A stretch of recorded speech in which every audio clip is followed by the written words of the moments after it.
नमस्कार, कैसे हैं आप सभी लोग।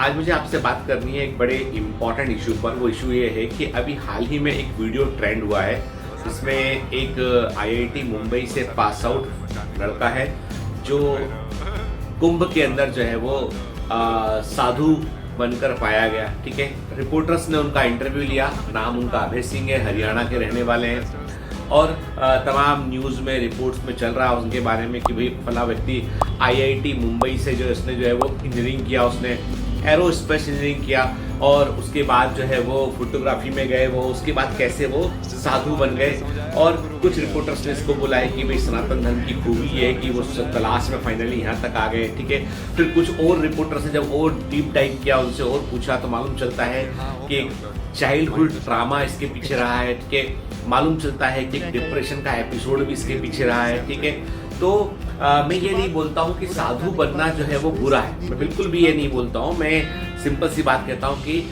जो भी उन्होंने धारण किया है हमें उनका सम्मान करता हूँ, पूरा सम्मान करता हूँ उनका मैं। लेकिन मैं एक बात कहता हूँ कि जीवन में कुछ घटनाएं जो है वो कितनी महत्वपूर्ण होती है और कैसे असर डालती है, उससे हम बहुत कुछ सीख सकते हैं। वो जो कुंभ के अंदर, महाकुंभ के अंदर ऐसे एक वो अकेले नहीं, ऐसे बहुत सारे आपको एपिसोड मिल जाएंगे, बहुत सारे ऐसे लोग आपको मिल जाएंगे जो आपको बताएंगे कि जीवन की जो यात्रा है उस यात्रा में हम हर अलग अलग पड़ाव पर क्या सीखते हैं, उससे हम क्या कंक्लूजन निकालते हैं, हमारा सबकॉन्शियस माइंड उससे क्या सीखता है, ये बहुत इंपॉर्टेंट है। देखिए, जाहिर सी बात है कि आईआईटी मुंबई पहुंचना आसान नहीं है। कि आज भी लाखों लोगों का सपना होता है कि वो आईआईटी में पहुंच भर जाए और लाखों लोगों का सपना होता है कि यदि आईआईटी में पहुंच रहे हैं तो आईआईटी मुंबई पहुंचे वो।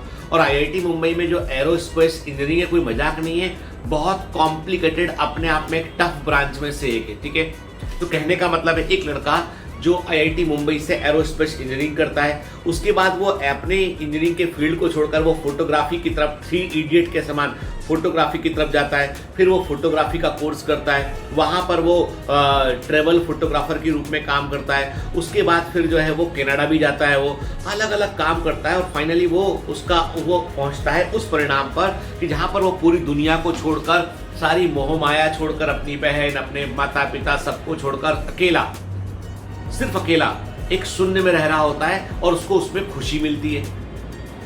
तो प्रश्न ये है कि क्या ये ज्ञान की प्राप्ति है? क्या यही अंतिम परिणाम है हमारे ज्ञान का? क्या ज्ञान हमको यही सिखाता है कि हम सब छोड़कर जो है वो शून्य में चले जाएं? क्या असली ज्ञान यही है? यदि असली ज्ञान ये है तो फिर नासा के साइंटिस्ट या नासा के इंजीनियर्स या तमाम बड़ी बड़ी लेबोरेटरी में काम करने वाले साइंटिस्ट क्या वो कुछ गलत कर रहे हैं? बड़े बड़े राष्ट्र अध्यक्ष क्या वो कुछ गलत कर रहे हैं? या जो लोग अलग अलग अपनी अपनी फील्ड में लीड कर रहे हैं क्या वो गलत कर रहे हैं? क्या साधु बनना ही एकमात्र समाधान है? बहुत सारे प्रश्न दिमाग में उठते हैं। लेकिन अब मैं आपको बताता हूं कि इस सब की शुरुआत होती कहां से। आप माने चाहे ना माने, पर एक सबसे बड़ा सच ये है कि चाइल्डहुड ट्रामा सबसे बड़ा रोल प्ले करता है। बचपन में जब हम छोटे होते हैं ना, 1 साल 2 साल से लेके 10 साल तक, 12-15 साल तक, जब तक हम जो है वो टीनेजर होके हम चीज़ों को समझने नहीं लगते हैं, मतलब ये मानूंगा मैं, जब तक आप एडल्ट नहीं हो जाते हैं, आप एडोलेसेंट में नहीं पहुंच जाते हैं, तब तक आपका सबकॉन्शियस माइंड लगातार ग्रो कर रहा होता है। और वो जो सबकॉन्शियस माइंड जो है ना, वो सबकॉन्शियस माइंड आपकी पूरी पर्सनालिटी को बिल्टअप करता है। जैसे मैं जब उनका एक इंटरव्यू देख रहा था, अभय सिंह जी साधु महात्मा है जो कुंभ में है, आईआईटी से पास आउट है, तो उन्होंने एक बड़ी अच्छी बात कही। उन्होंने कहा कि जीवन में जब भी कभी संकट आता है, आप कुछ देखते हैं कि ठीक नहीं है, तो 3 चीजें करता है एनिमल, या तो वो फाइट करता है, या फ्लाइट करता है, या फ्रीज हो जाता है। या तो वो लड़ेगा, या भाग जाएगा, या चुपचाप से वो वहां पे देखता रहेगा कि क्या चल रहा है। ठीक है, उसने कहा, उन्होंने बताया कि जब घर में मारपीट होती थी, डोमेस्टिक वायलेंस होती थी, तो छोटा बच्चा क्या कर सकता है? यदि पिताजी माँ को मार रहे, 4-5-6 थप्पड़ मारे, माँ को पटक दिया, पिटाई लगा दी, माँ की डंडे से पिटाई लगा दी, घर के बड़े भाई बहन की पिटाई लगा दी, या और घर में झगड़ा रोज का हो रहा है, तो छोटा बच्चा, एक अबोध 5 साल का बच्चा जो है वो कुछ कर नहीं सकता है, वो सिर्फ देख सकता है।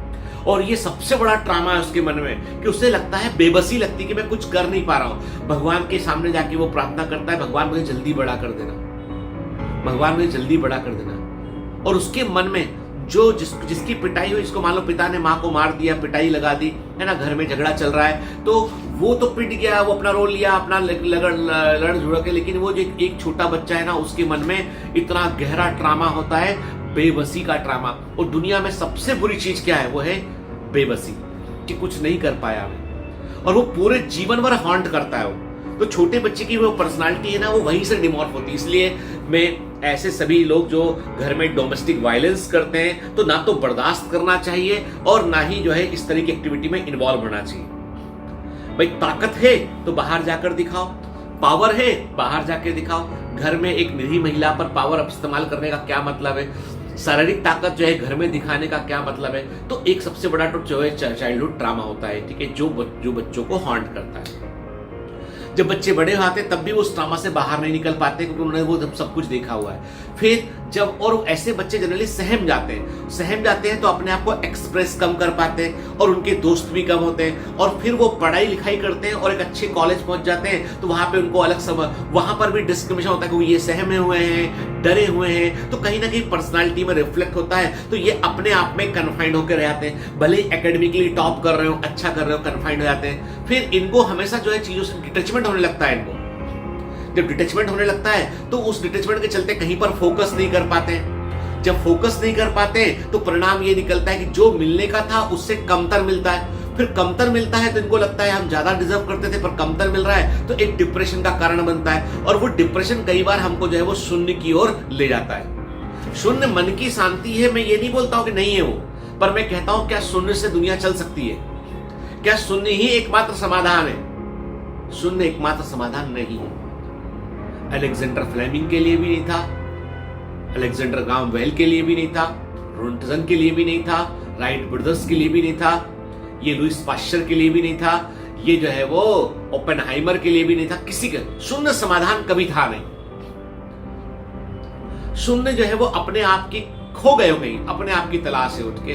तो मैं ये नहीं बोलता हूं कि वो अवस्था अच्छी नहीं है, मेरी बात को गलत मत लीजिएगा, मैं धर्म विरुद्ध बात नहीं कर रहा हूं। मैं ये कह रहा हूं कि मेंटल हेल्थ बहुत बड़ा रोल प्ले करती है। क्योंकि चूंकि मैं एक डॉक्टर हूं तो मैं डॉक्टर के लिहाज से बोलूंगा कि मेंटल हेल्थ एक बहुत बड़ा रोल प्ले करती है, क्योंकि आपकी मेंटल हेल्थ जो है ना वो आपकी पूरी सबकॉन्शियसली पूरी पर्सनैलिटी को बना रही होती है। आप वही करेंगे जो आपका दिमाग का सिस्टम, भाई कोई कंप्यूटर में यदि कोई प्रोग्राम डाला हुआ है हमने, तो प्रोग्राम के अनुसार ही वो हमको बिहेव करता कंप्यूटर दिखाई पड़ेगा।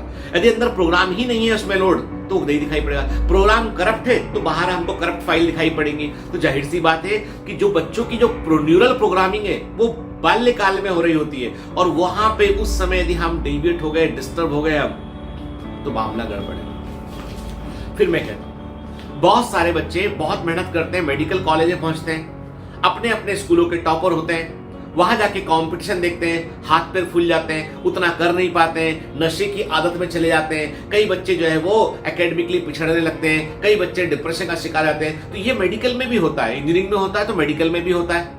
अब अभी कुंभ में जाके आप ढूंढोगे तो आपको डॉक्टर बाबा भी मिल जाएगा, आपको पक्की वाली बात है। लेकिन फिर वही बात है, मेरा ये वीडियो बनाने का उद्देश्य ये नहीं कि मैं किसी को ये बोल रहा हूं कि बाबा बनना बुरा है। मैं ये बोल रहा हूं कि घर का माहौल बहुत इंपॉर्टेंट है, मेंटल पीस बहुत इंपॉर्टेंट है, डोमेस्टिक वायलेंस का ना होना बहुत इंपॉर्टेंट है, बच्चे की साइकोलॉजिकल ग्रोथ पे ध्यान देना बहुत इंपॉर्टेंट है। इसलिए जिंदगी में कुछ भी ऐसा नहीं है बेटा।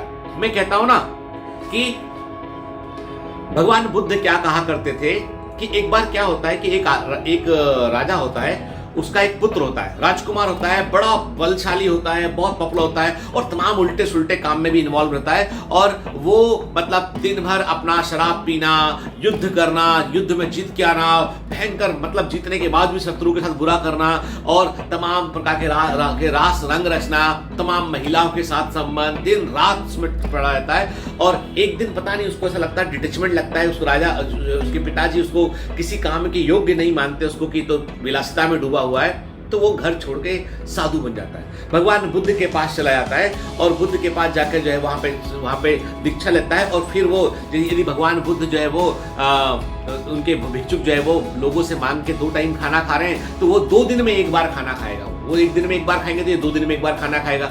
लोग पगडंडी पे चलेंगे तो ये पगडंडी के बाजू वाली हिस्से में चलेगा, यहाँ पे पत्थर होते हैं, कांटे होते हैं, इनके अपने आप को कष्ट देगा और अपने आप को हार्श कष्ट देगा, क्योंकि उसे लगता था कि मैंने वो सब भोग लिया है जो मैं डिजर्व नहीं करता था, इसलिए मुझे अपने आप को कष्ट देना। भगवान बुद्ध को ये बात मालूम चलती है तो वो एक दिन उसके पास जाते हैं, उससे बोलते हैं कि यार सुना है कि तुम बहुत अच्छी वीणा बजाया करते थे। बोले हाँ मैं बहुत अच्छा म्यूजिशियन हूँ, मैं बहुत अच्छी वीणा बजाया करता था। बोले अच्छा एक बात बताओ मेरे को कि जो वीणा है, जो वीणा तुम बजाते हो उसके तार यदि ढीले हो तो क्या वो बजेगी? उन्होंने कहा गुरुजी कैसी बात करते हो, वीणा के तार ढीले होंगे तो वीणा अच्छे से नहीं बजेगी, आवाज नहीं आएगी उसमें। तो फिर भगवान बुद्ध कहते हैं यदि मैं वीणा के तार एकदम टाइट कस दूं, बहुत टाइट कस दूं तो क्या होगा? तो बोले उससे क्या होगा, उससे आप आवाज निकालने की कोशिश करोगे तो वीणा के तार टूट जाएंगे, पर कोई टेंशन इतना दिखे वो टूट जाएंगे। तो बोले फिर वीणा अच्छी कैसे बजेगी? बोलता सिंपल सी बात है, मध्य मार्ग में चलना पड़ेगा, ना तार बहुत टाइट हो ना बहुत लूज हो, तो आपकी वीणा की आवाज अच्छी आएगी, संगीत बजता रहेगा। और जीवन का भी यही समाधान है, जीवन भी यही कहता है आपसे। भगवान बुद्ध समझाते हैं कि देखो बेटा, आप तुमको बात समझ में आई कि जो है जीवन भी ऐसा है कि मध्य मार्ग को चुनो, मध्य मार्गी होना सबसे बेहतर है। ना बहुत अधिक हमारे एम्बिशन इतने ऊंचे हो कि हमें डिप्रेशन में लेके आए, ना हम इतना नीचा सोचे कि हम ऊपर ना उठ पाए हम, ठीक है। मतलब हमें एक्सट्रीम एंड पर जाने से बचना है, मध्य मार्गी बनना है। मतलब हमको जो है वो ना डायरेक्शनल सिलेक्शन पे जाना है, ना डिसरप्टिव पे जाना है, स्टेबलाइजेशन पे जाना है। और स्टेबलाइजेशन हमेशा जो है वो प्रकृति का नियम है। आपको बताओ एक राज प्रकृति का, हर वो हिस्सा जहां पे पत्थर बड़े हुए हैं एक दिन वो जंगल बन जाएगा। हर वो तालाब जिसमें झील में पानी भरा हुआ है वो भी एक दिन जंगल बन जाएगा। जंगल बीच की अवस्था है, ना वहां पे सूखा पत्थर है ना वहां पे पानी भरा है, उसे क्लाइमेक्स कम्युनिटी कहते हैं। और वही प्रकृति का सत्य है। इसलिए मानसिक सत्य भी वही है कि यदि आप अपने आप को एक्सट्रीम पे जाने से बचाना चाहते हैं ना, मध्य मार्गी बनिए। बहुत ज्यादा सोचिए मत, काम करिए, अपना कर्तव्य ईमानदारी से करिए। बहुत ज्यादा जो है लोगों को बारे में जो है वो स्ट्रेस मत रखिए कि किसने क्या कह दिया। लेकिन मैं यही बोलूंगा, यदि बेटा कोई भी जिंदगी में चाइल्डहुड ट्रामा है ना, तो प्लीज उस ट्रामा से बाहर निकलने की कोशिश कीजिए, क्योंकि वो भूत है, वो तुम्हारे दिमाग के अंदर भर चुका है, उसको बाहर निकालना पड़ेगा, उसके बारे में सोचना बंद करना पड़ेगा। और मैं सभी पेरेंट्स से बोलूंगा कि जो भी इस तरह की जो एक्टिविटी है जो बच्चों को हॉन्ट करती है, उनको प्लीज ऐसा घर में ना हो, इसको इंश्योर कीजिए। और कई बच्चियों के साथ में जो है वो सेक्सुअल जो है असॉल्ट या सेक्सुअल एब्यूज हो जाता है, तो उसको भी दिमाग से निकाल दीजिए। कारण ये है कि जीवन में वो घटनाएं जो आपको हॉन्ट करती है ना, वो भूत बन जाती हैं और वो आगे जाने से रोकती है, कि एक दिन आपको शून्य पे ले जाती है उठ के। और शून्य अकेले का कोई महत्व नहीं है, शून्य के पीछे आगे शून्य के आगे कोई संख्या होना चाहिए, ठीक है। मेरा यही मैसेज है कि कई लोग इस वीडियो को क्रिटिसाइज भी कर सकते हैं, उनको लगता है कि आप ऐसा बोल रहे हैं। मैं ही बोल रहा हूँ, एज ए डॉक्टर बोल रहा हूं मैं कि मेंटल हेल्थ बहुत इंपॉर्टेंट है। व्यक्ति दोस्तों के साथ, आपके दोस्त होना भी बहुत इंपॉर्टेंट है। You should have at least 1 or 2 very good friend, कि आप उससे कुछ भी कह सके बगैर लाग लपेट के, ठीक है। अकेलापन समाधान नहीं। मैं फिर कहता हूं आपसे, हमारा सनातन धर्म महान है।